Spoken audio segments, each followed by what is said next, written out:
वह साबी जो पड़ी थी, देखा कि मुर्गा बना बैठा है चंद्रमा, और चंद्रमा के जैसे ही अपनी साबी मारी, उसके तुरंत काला टीका पड़ गया। ये कलंक का टीका सबसे ज्यादा जल्दी छुटता नहीं है। एक बार अगर कलंक लग जाए परिवार में तो बूढ़े आदमी पूरी जिंदगी गुजार देता है, वृद्ध होकर के मर जाता है, लेकिन वो कलंक छुटता नहीं।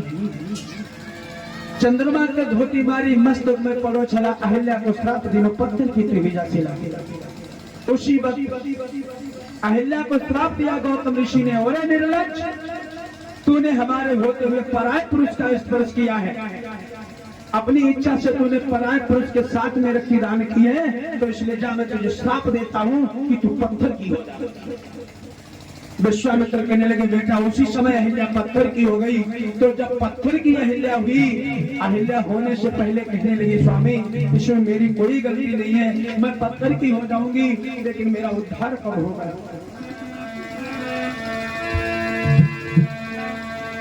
अरे मोकू दियो नाथ समझाई, और कब हम कटिए ठंड हमारे।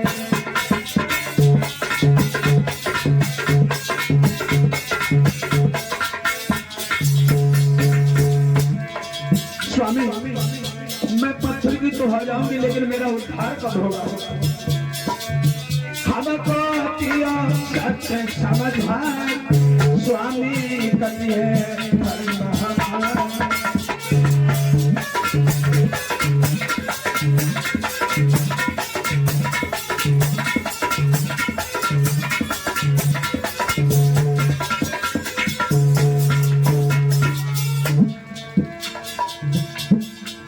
विश्वामित्र समझाने लगे, बेटा तो गौतम ऋषि ने कहा, आई जब ताई माई,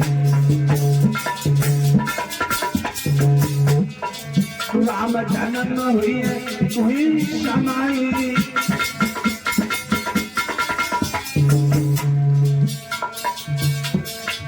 अरे तब चरण पाए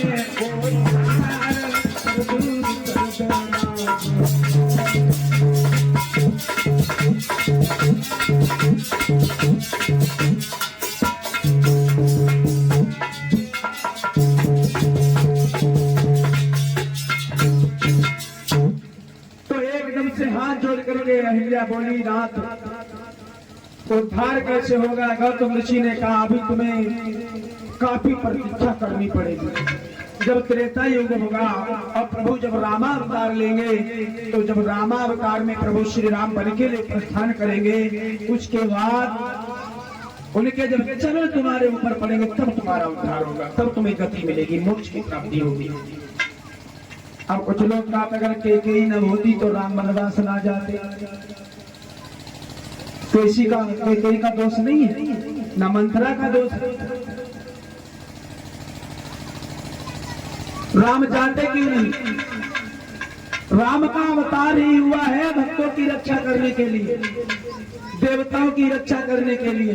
और जब वे राजा बन जाते और देवतागण जितने भी यहाँ पर आए हैं, सब वानर सेना बन करके, जितने ऋषि मुनि ने आस लगाई है कि प्रभु हमारे दुख दूर करो, और जब वे राजे बन जाते फिर वन में जाते नहीं, तो दुख कैसे दूर होते? इसीलिए मेरे भैया जरा ध्यान दे, राम का राज तिलक होना नहीं जरूरी था, राम वनवास होना परम आवश्यक था। अगर वनवास ना होता तो इतने सारे प्राणी, ऋषिवर, अन्य लोग जितने भी श्राप रहित थे, वो श्राप मुक्त कैसे होते? मेरे भैया तो बोले, अब क्या करें? बोले, बेटा अपने चरण उठाओ और इस अहिल्या का उद्धार करो। विश्वामित्र के कहने पर मर्यादा पुरुषोत्तम श्री राम ने चरण उठाया, और जैसे ही पग उठा करके चरण स्पर्श किया, अहिल्या तुरंत ही अपने स्वरूप में आ जाती है, हाथ जोड़ करके पति देव का गुणगान करती है, सीधे के लिए प्रस्थान कर जाती है। बोले मर्यादा पुरुषोत्तम श्री रामचंद्र की।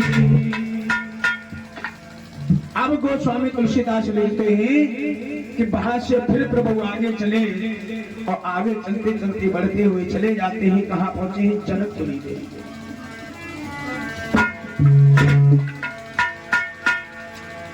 जनकपुरी में जिस समय पहुंचते हैं, इधर बीच में गंगा जी ने स्नान किया है। गंगा का स्नान करने के बाद में दान किया है राम लक्ष्मण ने, और फिर पहुंचे हैं जनकपुरी। और जनकपुरी में जिस समय पहुंचे तो पता लगा है